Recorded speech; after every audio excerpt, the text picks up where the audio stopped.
সিলেট অঞ্চলে পরিস্থিতি কিছুটা উন্নতি হলেও সেখানকার 4 জেলায় পানিবন্দী 20 লাখ মানুষ। এছাড়া পানি কিছুটা কমায় জনমনে স্বস্তি ফিরলেও ক্ষয়ক্ষতির চিত্রটা দৃশ্যমান রয়েছে এবং আবহাওয়া যেটা বলছে সামনে ভারী বৃষ্টির একটা সম্ভাবনা বা শঙ্কা রয়েছে। এই বিষয়ে আরও জানাতে সুনামগঞ্জ থেকে এই মুহূর্তে আমাদের সাথে যুক্ত হবেন সহকর্মী গুলজার আহমেদ। এছাড়া হবিগঞ্জ থেকে যুক্ত হবেন আরেক সহকর্মী কাজল সরকার। প্রথমে যেতে চাই সুনামগঞ্জে গুলজার আহমেদের কাছে। গুলজার, জানাবেন যে সুনামগঞ্জে বন্যায় ক্ষয়ক্ষতির চিত্রটা কেমন দেখছেন? এছাড়া এই সংকট যেটা তৈরি হয়েছে এই সংকটটা কেমন দেখতে পাচ্ছেন হাওরবাসীর মাঝে? আচ্ছা, দেখুন, আসলে বন্যা যখন আসে তখন হাওরের তীরবর্তী যে সকল মানুষ তাদের দুর্ভোগটাই বেশি। আমরা সাধারণত গণমাধ্যম কর্মী যারা আছেন তারা লোকালয়েই প্রবেশাধিকার বেশি থাকে, যেহেতু যোগাযোগ ব্যবস্থা বড় একটি বিষয়। কিন্তু যেখানে যোগাযোগ ব্যবস্থা একটু কষ্টকর সেখানের মানুষ আসলে কষ্টটাও বেশি। আমরা এই মুহূর্তে রয়েছি সুনামগঞ্জ জেলার শান্তিগঞ্জ উপজেলার আসামপুর একটি গ্রামে। এখানে প্রায় আসার পথে 1.5 থেকে 2 কিলোমিটার নৌপথে আমরা আসার পথে দেখলাম যে যাদের আধা পাকা বাড়ি কিংবা কাঁচা বাড়ি যাদের ছিল, সব বাড়ি ঘরই কিন্তু ইতিমধ্যে বন্যার যে পানি বা স্রোত, সেই স্রোতে কিন্তু তারা ভাসিয়ে নিয়ে গেছে। অর্থাৎ একটি গ্রামেই কমপক্ষে 40 থেকে 50টি ঘর একদম বিধ্বস্ত অবস্থায় পড়ে আছে। হয়তোবা আমরা পরবর্তীতে আপনাদেরকে এই ছবিগুলো দেখাতে পারবো। আমরা যেখানে দাঁড়িয়ে আছি এখান থেকে যেটি আপনারা দেখতে পাচ্ছেন যে প্রত্যেকটি বাড়িঘর এখনো কিন্তু ঘরের উপরে প্রায় 2 হাত বা 3 হাত পরিমাণ, অর্থাৎ 4 থেকে 5 ফুট পরিমাণ পানি এখানে রয়েছে। এখানে মূলত মানুষের সহযোগিতার যে কথা, যে সহযোগিতা দেওয়ার আশ্বাস থাকে প্রশাসনের বা বেসরকারি পর্যায়ে বিভিন্ন ব্যক্তি পর্যায়ের, তারাও কিন্তু এসে পৌঁছতে পারেননি। এখানকার মানুষের দুর্ভোগের আসলে শেষ নেই। বিশুদ্ধ পানি এবং খাবার সংকট প্রধান সমস্যা হয়ে দাঁড়িয়েছে। এবং সবচেয়ে বড় যে কথা সেটি হচ্ছে যে প্রতি বছর আসলে এই বন্যায় হাওর অঞ্চলে যারা বসবাস করেন তাদের বাড়িঘর বিধ্বস্ত হয় এবং একদম প্রয়োজনীয় বিষয় ছাড়া তাদের খরচ করারও কোনো সামর্থ্য নেই। দেখা যায় ধার দেনা করে ঘর তৈরি করলে পরের বছর আবার নিয়ে যায়। সুতরাং তাদের পুনর্বাসনের যে কার্যক্রম এটি সবসময় আসলে উপেক্ষিত থাকে। অনেকেই এখানকার যারা ভুক্তভোগী হয়েছেন বা যারা ঘরবাড়ি হারিয়েছেন তারা বলছেন যে আসলে তাদের শরীরের রক্তমাংস ছাড়া তাদের চলার মতো আর কিছু নেই। কিন্তু এই রক্তমাংস দিয়ে আর কতদিন এই প্রকৃতির সাথে যুদ্ধ করা যায়?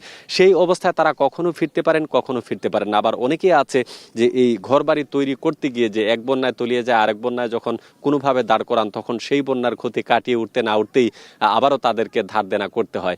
বাধ্য হয়ে তারা পাওনাদারদের ভয়ে বাড়ি ছাড়া হন। এরকমও প্রায় এখানে 8 থেকে 10টি পরিবারের সন্ধান আমরা পেয়েছি। এবং এই যে খাদিরপুর, আসামপুর, 3-4টি গ্রাম রয়েছে এখানে, সব গ্রামে আসলে একই দশা।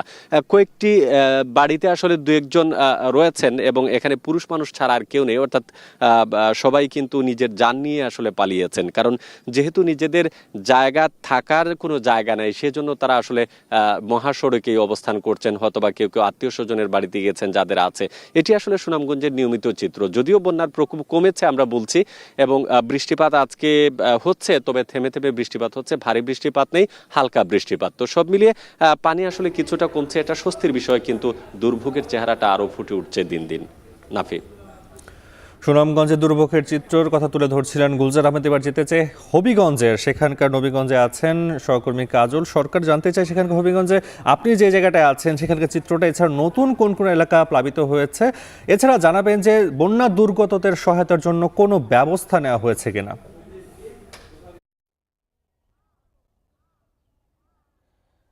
নাফি, মূলত সিলেটে যে পানি কমে আসছে, বন্যার পানি, সেই সিলেটের বেশ কয়েকটি উপজেলার বন্যার পানি কিন্তু কুশিয়ারা দিয়ে ভাটিতে নেমে আসছে এবং ভাটিতে নামার কারণে কুশিয়ারার যে পানি সেটি কিন্তু অব্যাহতভাবে বেড়ে চলেছে। যেমন এখন কুশিয়ারার যে শেরপুর অংশ রয়েছে সেখানে 24 সেন্টিমিটার, বিপদসীমা 24 সেন্টিমিটার উপর দিয়ে প্রবাহিত হচ্ছে। আর আজমেরিগঞ্জ অংশে সেখানে প্রবাহিত হচ্ছে 60 সেন্টিমিটার উপর দিয়ে।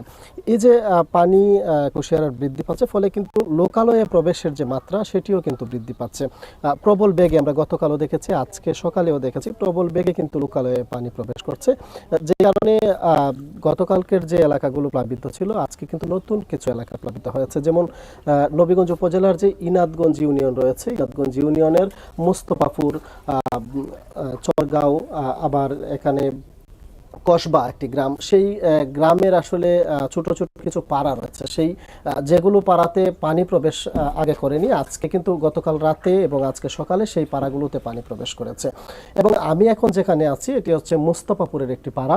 এই পাড়াটিতে কিন্তু আপনি দেখছেন যে একেবারে ঘরের মধ্যে কিন্তু কোনো কোনোটিতে কোমর পানি, কোনো কোনোটিতে হাঁটু পানি। ফলে এইসব ঘরের যে বাসিন্দারা রয়েছেন তারা কিন্তু চলে গিয়েছেন, কারণ এখানে আসলে থাকার মতো কোনো পরিবেশ নেই। স্যানিটেশন প্রবলেম কিংবা এই যে বিশুদ্ধ পানির খাবারের সংকট। আপনি আরেকটি বিষয় জানতে চাচ্ছেন যে দুর্গত যে মানুষজন তাদের খাবারের যে বিষয়টি, আমরা উপজেলা প্রশাসনের সঙ্গে কথা বলে যতটুকু জানতে পেরেছি যে আমাদের উপজেলা প্রশাসন জানিয়েছে যে গতকাল বিকেলে তারা আশ্রয় কেন্দ্রে 11 মেট্রিক টন চাল বিতরণ করেছে। প্রতিটি পরিবারকে 5 কেজি করে চাল বরাদ্দ দেওয়া হয়েছে। আসলে একেবারেই সামান্য। এবং আশ্রয়কেন্দ্রে যে বাসিন্দারা রয়েছেন যারা অবস্থান করেছেন তারা যেটি বলছেন যে শুধুমাত্র চাল দেয়া হয়েছে, চালের সাথে যে ডাল কিংবা মরিচ, তেল এসবের কোনো কিছু আসলে দেয়া হয়নি। ফলে তাদের যে রান্না বাড়ার যে বিষয়টি সেটি নিয়েও আসলে তাদের একটি দুর্ভোগ পোহাতে হচ্ছে। অন্যদিকে এটি বলতে হয় যে ত্রাণ যেটি দেয়া হয়েছে সেটি একেবারে অপ্রতুল্য, কারণ হচ্ছে এখানে বন্যা আক্রান্ত হয়েছেন প্রায় 40,000-এর বেশি মানুষ, অথচ আশ্রয়কেন্দ্রে আছেন 1200-র মতো মানুষ। ফলে এর বাহিরে যে এখনো বাসা বাড়িতে যারা আসলে ঘরে অবস্থান করছেন এসব মানুষ কিন্তু এখনো কোনো ধরনের খাবার সহায়তা, তাদেরকে শুকনো খাবার, বিশুদ্ধ পানি কিংবা চাল ডাল কোনো কিছু দেওয়া হয়নি। নাফি, সিলেট অঞ্চলের সুনামগঞ্জ থেকে জানাচ্ছিলেন সেখানকার দুর্ভোগের চিত্র। এছাড়া একটু আগে জানাচ্ছিলেন হবিগঞ্জ থেকে কাজল সরকার, সেখানকার চিত্র এবং সেখানে মানুষের দুর্ভোগের খবর।